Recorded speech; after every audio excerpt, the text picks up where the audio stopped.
Какие чудесные продукты у меня на столе. А? Полюбуйтесь. Смотрите, какая баранина.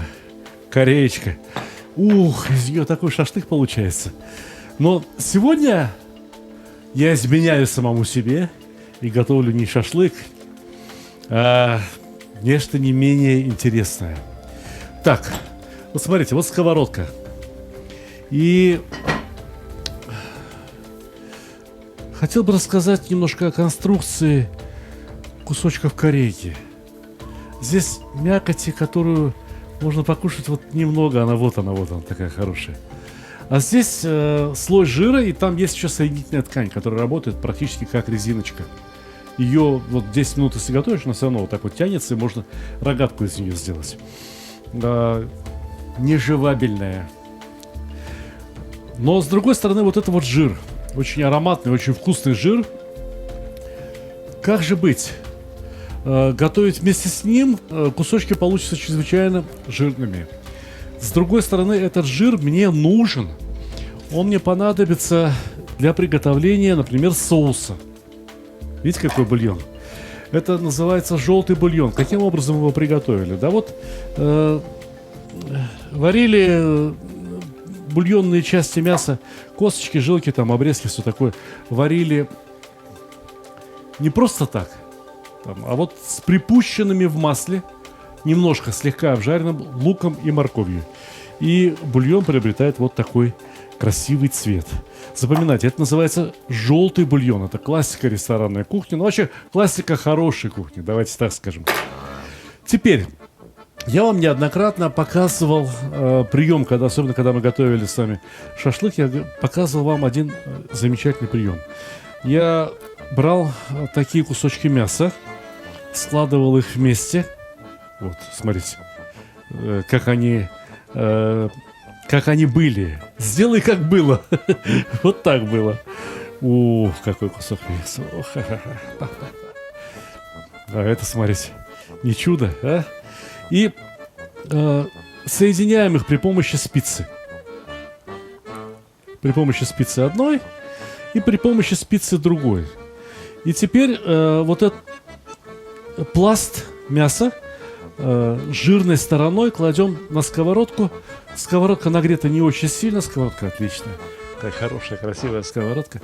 И ждем, пока вытопится жир. И со всеми остальными кусочками мяса мы должны поступить точно так же. Мы вытопим из них лишний жир. Не весь, только лишний.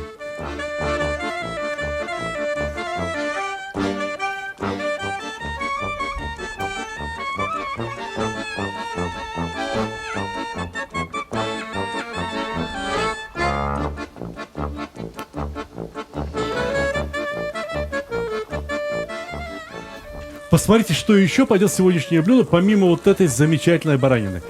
Пойдет немного лука, надо лук, пойдет немного моркови. Понимаете, какой вкус хороший получится. Мясо, лук и морковь, почти что плов. Но плова не будет, спокойно. Наоборот, здесь в соус еще пойдут и грибы. Я видел рецепт подобного блюда, и там к баранине добавляли, знаете что? Да вы не поверите никогда. Добавляли устрицы. Я парень смелый, но вот что-то устрицы добавить к соусу не захотел.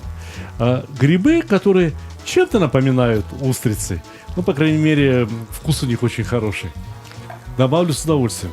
У меня грибы замороженные, несмотря на замечательную погоду, осень, я не знаю, может быть, здесь в лесу рядом и есть грибы, но я их собирать не умею. Понимаете? Я вырос, можно сказать, среди барханов.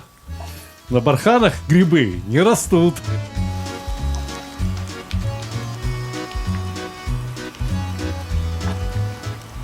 Давайте проверим, как там мясо, а точнее, как там жир.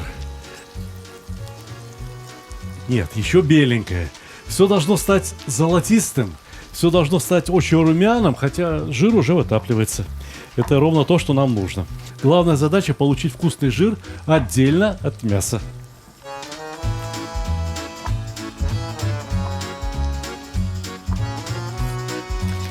Пахнет уже невероятно вкусно, можно даже не заглядывать там вниз, как там оно, что там получилось.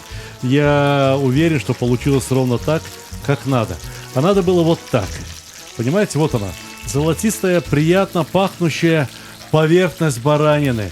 Жирок. И кроме того, вытопилось же порядком здесь жира. Посмотрите, сколько жира вытопилось. Как раз достаточно, чтобы спассеровать лук и морковку. Лук и морковка должны быть подготовлены. Знаете, баранина будет готова очень быстро. Эта баранина очень нежная, и она будет готова буквально за 20-25 минут, не знаю, там, но не больше того. А лук и морковка, чтобы стали очень вкусными, возможно, потребует немного большего времени. О, красота? Конечно, красота. Смотрите, еще бы. Итак, лук, морковка. И все это можно даже накрыть крышкой. Сколько-то там будет пар выходить от лука. И пусть там пропарится, протушится. И должно получиться такого красивого золотистого цвета. У нас почти что все готово. Но мы должны посолить и приправить баранину. Очень приятное занятие. Вынимаем палочки, они нам больше не нужны. Разъединяем эти кусочки мяса. Знаете, само мясо-то еще сырое. Вот видите оно какое. Пожарилась только вот эта часть. Да и то, ну, так, очень, очень деликатно пожарилась. Не слишком сильно. Поэтому теперь мы можем разложить кусочки мяса вот этой мясной частью кверху и посолить их, и поперчить их, и потом уложить в блюдо для запекания. Видите, сколько пара конденсировалась на крышке? Видите? Ну, происходит ровно то, что я вам говорил. Она, ни лук, ни морковка там не пригорят. Они как раз спассируются ровно так, как надо.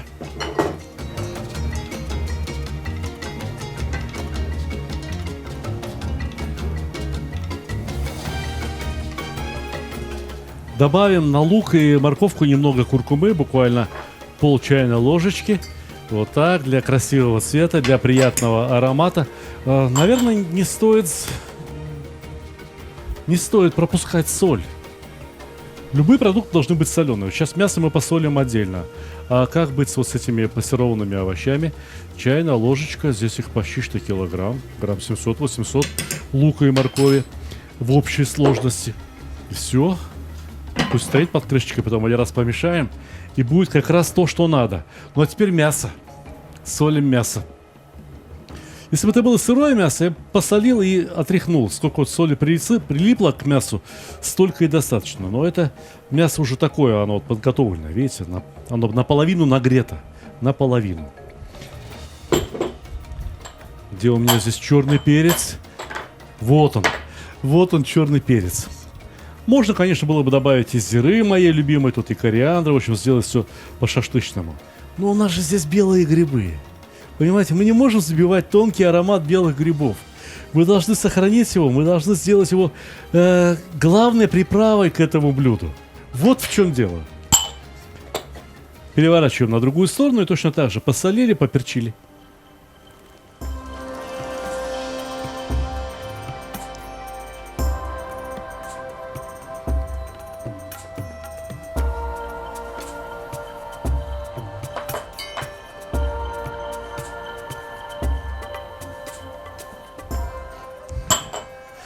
Ай, супер, вот это бы прям так и ел.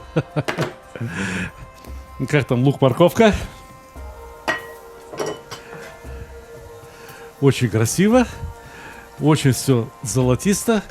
Один раз перемешаем. И можно, пожалуй, что перекладывать в форму для запекания. Это будет первый этаж. Нижний слой нашей запеканки. Вторым слоем пойдет уже вот сама баранина, у нас готова. Третьим слоем пойдет соус, который мы сейчас с вами приготовим. Причем будем готовить его прямо в этой сковородке. Слушайте, ну это все равно все пойдет в одно и то же. Даже сковородку и мыть не надо. Перекладываем форму для запекания, распределяем равномерно.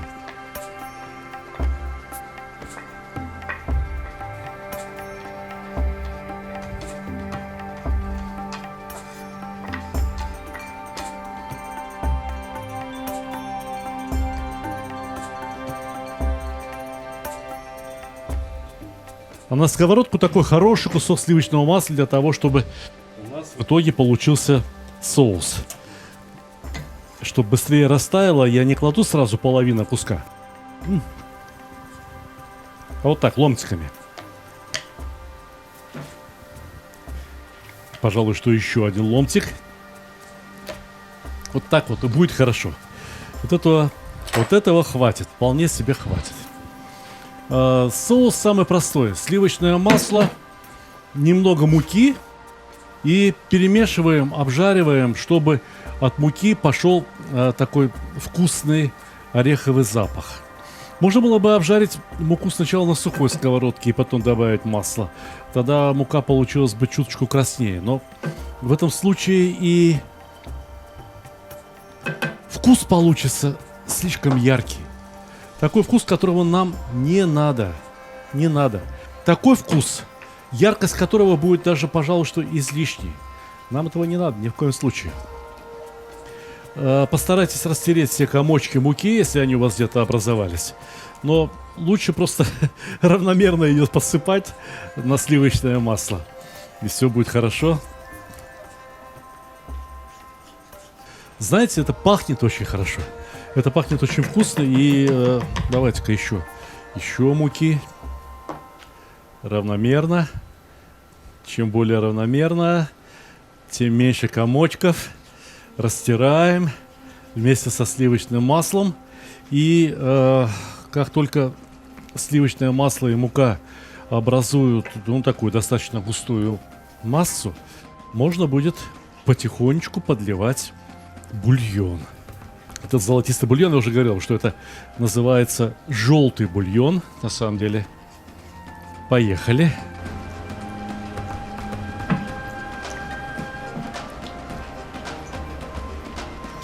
Если соус будет получаться слишком густой, а сейчас он густой, хороший соус, то можно будет добавить немного молока. Либо таких не очень густых 10% сливок. Тоже будет хорошо.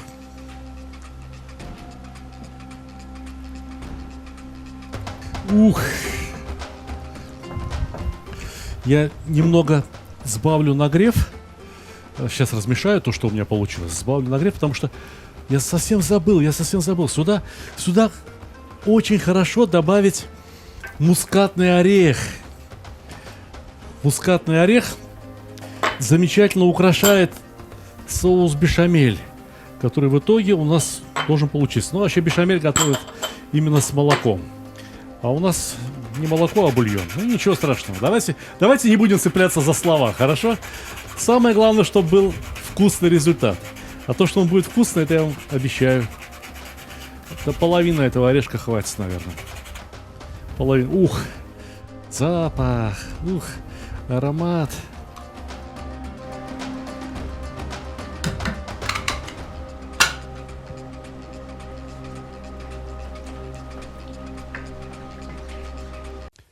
Счастье кулинара.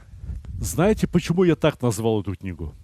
Дело в том, что я стал счастливым человеком только тогда, когда начал заниматься исключительно кулинарией, моим любимым делом. А как же я стал кулинаром? Эта книга во многом автобиографическая. Только и биографию свою я рассказываю не когда родился, где крестился и так далее. Я рассказываю в этой книге, что я любил кушать в детстве, что для меня готовила мама, бабушка, другие родственники. Например, что готовили при моем рождении. Вот, будет смеяться, готовили не плов, готовили пельмени в день, когда я родился. То, что я, как уже говорил, очень любил в детстве. То, что мы с супругой стали готовить, когда создали семью. И вот вся история нашей семьи рассказана через вот эти блюда, которые мы готовили вместе. Баварские сосиски. Ждали вы от меня такого блюда? Вот, например, салат по-уйгурски из требухи. Этому салату я научился уже, когда вполне осознанно занимался кулинарией. Картофельный салат, но не обычный, как все готовят, а уникальный, с особым вкусом. Маринованные баклажаны. Знаете, надо вот один раз взяться, замариновать и очень долго радовать. Как приготовить там малосольные огурцы, соленые огурцы, как приготовить бочковые помидоры соленые, как законсервировать помидорчики и огурчики. Одним словом, здесь рассказано о блюдах на все случаи жизни. Корейские, узбекские, русские, вот даже испанское, пожалуйста, гаспачо. Здесь масса блюд со всего мира. Все то, что помогает нам, я имею в виду нашей семье, жить очень вкусно и счастливо. Я от всей души желаю такого же счастья всем хорошим людям. Мороженое. А как не побаловать внуков мороженым? Знаете, как они любят мороженое? О, куличи.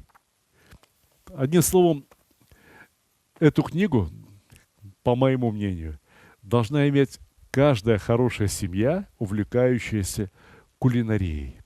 Купить эту книгу можно только в моем интернет-магазине stalik.ru. Она не продается ни в каких других интернет-магазинах, не продается на маркетплейсах. Stalik.ru вам помогут выбрать еще другие книги в подарок вашим друзьям. Если вы купите 2 книги, либо 3 книги, там постоянно проходят какие-то акции, скидки, то одну книгу вы можете получить даже бесплатно. Одним словом, обращайтесь на сайт, звоните, пишите. Мы будем вам очень рады.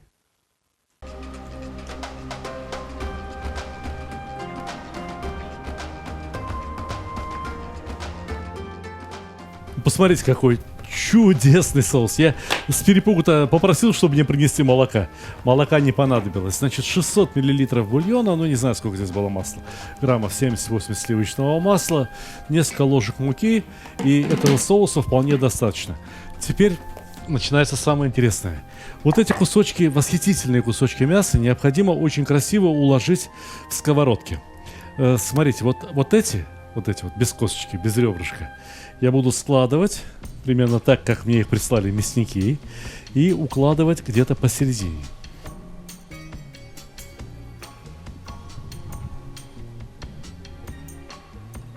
Ну вот, видите, уже половину формы заполнили. Куда я разложу остальные кусочки, не знаю. Я их вот так вот по периметру вокруг всей сковородки поставлю. Так, пускай пока опирается на бортик формы. Сейчас. Все будет хорошо. Ну вот, полюбуйтесь. Красиво? Конечно, красиво. Еще как красиво. Грибочки. Грибочки прямо вот сюда, вот где есть место между кусочками мяса. Пусть грибы украшают своим вкусом мясо.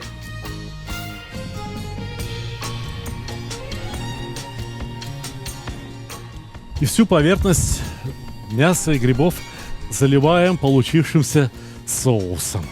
О,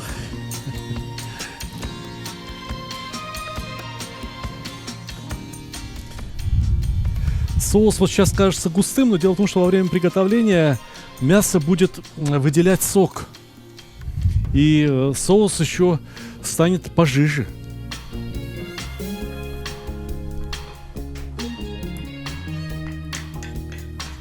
Однако это не все. Потому что поверх этого соуса необходимо устроить крышку. Ну, угадайте с 3 раз, из чего будет эта крышка. Ровно из того, что у нас осталось на столе. На столе у нас осталась картошечка.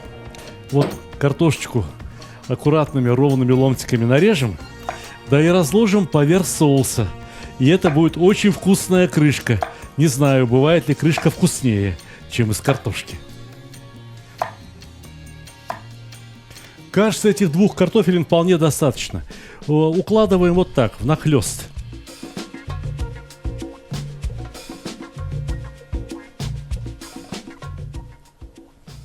Я вот сейчас в раздумье, а надо ли прикрывать, вот здесь где-то у нас грибочки выходят наружу.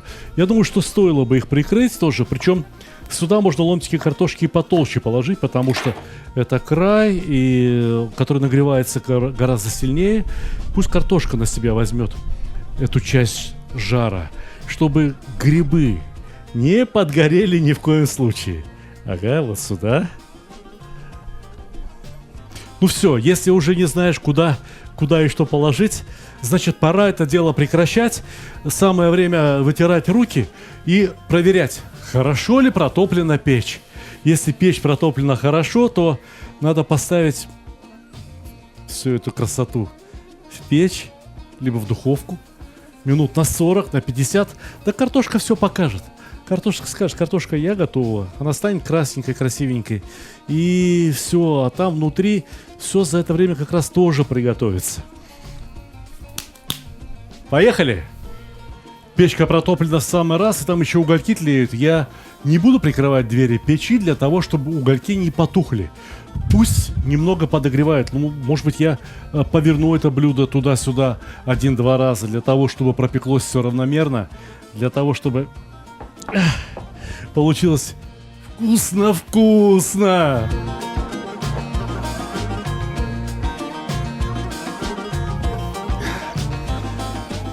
Таймер на 40 минут. А там посмотрим. Я говорил про 40 минут, на самом деле час, даже чуть больше. И пришлось еще дрова дополнительно разжигать, потому что картошка никак не хотела румяниться. Ну а что это за блюдо, если в нем не вот такая румяная картошка, как у меня получилось сейчас, а? Скажите, пожалуйста, а? Разве это не красота? Вот это, ребята, настоящая красота. Осталось только подумать, как это выложить. Хочется, чтобы это все вот попало на тарелку, на порционную тарелку слоями. Ну что ж, попробуем. О, нет, ой, нет, ничего не получается, нет. Ничего не получается. Слоями не получается, придется брать лопаткой. Как есть. А картошка-то вся из-за соуса склеилась и превратилась во что-то одно целое.